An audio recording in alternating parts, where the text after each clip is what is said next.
नमस्कार आज आउ एक वीडियो समस्त को स्वागत करुचे। बंधुगण शिशु सेविका पदवी बहुत जल्दी देखापी पाइबे। आसंता मास सुधा 45,000 वैकेंसी आसीबो। ठीक अच्छे फाइनाली यार ऑफिशियल गाइडलाइन भी आसी जाइए। यही वीडियो आपण माने जानिबा पई पाइबे शिशु सेविका को केमिति सिलेक्शन करा जिवो, आउ को माने अप्लाई करिवे, यार एज लिमिट कोन रहिछि, आउ को माने को अधिक अग्राधिकार दिया जिवो, आउ केते टंका दरमा पाइबे, आउ कोन कोन डॉक्यूमेंट्स लागिवो। जदि चैनल रे नुआ अछंती वीडियो को लाइक आउ शेयर करबा सहित चैनल को भी सब्सक्राइब करके रखंतु आगो को जॉब रिलेटेड वीडियो देखिया पई एही चैनल माध्यम रे। बंधुगण डेट आपण माने भी देखि पारुथिबे 20/8/2025 रो अटे। आउ सब्जेक्ट रहिछि गाइडलाइन फॉर एंगेजमेंट ऑफ शिशु सेविका। देन आपनकर शिशु सेविका केमिति नियुक्ति करा जिवो। आपनकर स्कूल जो एसएमसी कमिटी बा स्कूल मैनेजमेंट कमिटी रहिछि सेमाने उपस्थित रहिबे एवं पीओ ऑफिस रो जने उपस्थित रही आपनकर सिलेक्शन करा जिवो। तापर हेउछि शिशु सेविका पदवी पई को माने आवेदन करिवे। एलिजिबिलिटी क्राइटेरिया रे देखंतु जो मानकर बयस 18 वर्ष रु कम होई नथिबो आउ 45 वर्ष रु अधिक होई नथिबो सेमाने शिशु सेविका पदवी पई आवेदन करि परिबे। आउ तांकर जो एज कैलकुलेशन होबो अप्रैल 1 रु कैलकुलेशन करा जिवो।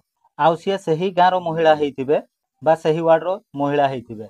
आ एथि पई योग्यता कोन रहिछि देखंतु सी शुड बी लिटरेट माने से शिक्षित होइथिबे। एथि पई कोनोसी योग्यता मागी नाही, केवल शिक्षित होइतिले से आवेदन करि परिबे। लिटरेट रो अर्थ हेउछि आपनकर कोन साक्षर, जे लेखि पढी कहि पारुथिबे से आवेदन करि परिबे। आ जे एही पदवी पई आवेदन करिबे तांकर कोनोसी स्वास्थ्यगत समस्या नथिबो। तापर होछि शिशु सेविका पदवी पई को मानको बेसी अग्राधिकार दिया जिवो। एठी ऑर्डर ऑफ प्रायोरिटी रे देखंतु प्रथमे एसटी महिला मानको प्रायोरिटी दिया जिवो। जदि एसटी महिला नाहांती देन एससी महिला मानको दिया जिवो।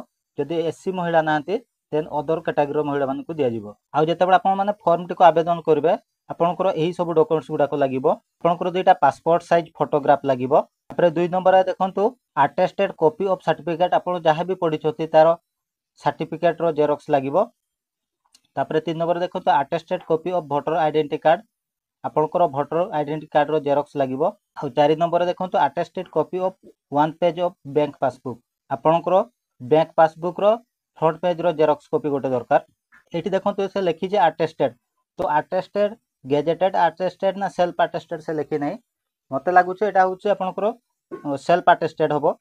सेल्फ अटेस्टेड केमती करबे धरि नियंतु आपनकर एटा फोटो हो कि आपनकर डॉक्यूमेंट्स रो जेरॉक्स हो। आपनकर एई तळे कोन करबे आपनकर नाम लिखिबे, पूरा नाम लिखिबे आउ ता तळे डेट लिखिबे, आपनकर अटेस्टेड हे जिवो। जदि आपण माने शिशु सेविका पदवी पई नियुक्ति होउछंती तबे आपण माने प्रत्येक मासरे 3000 टका लखाय दरमा पाइबे।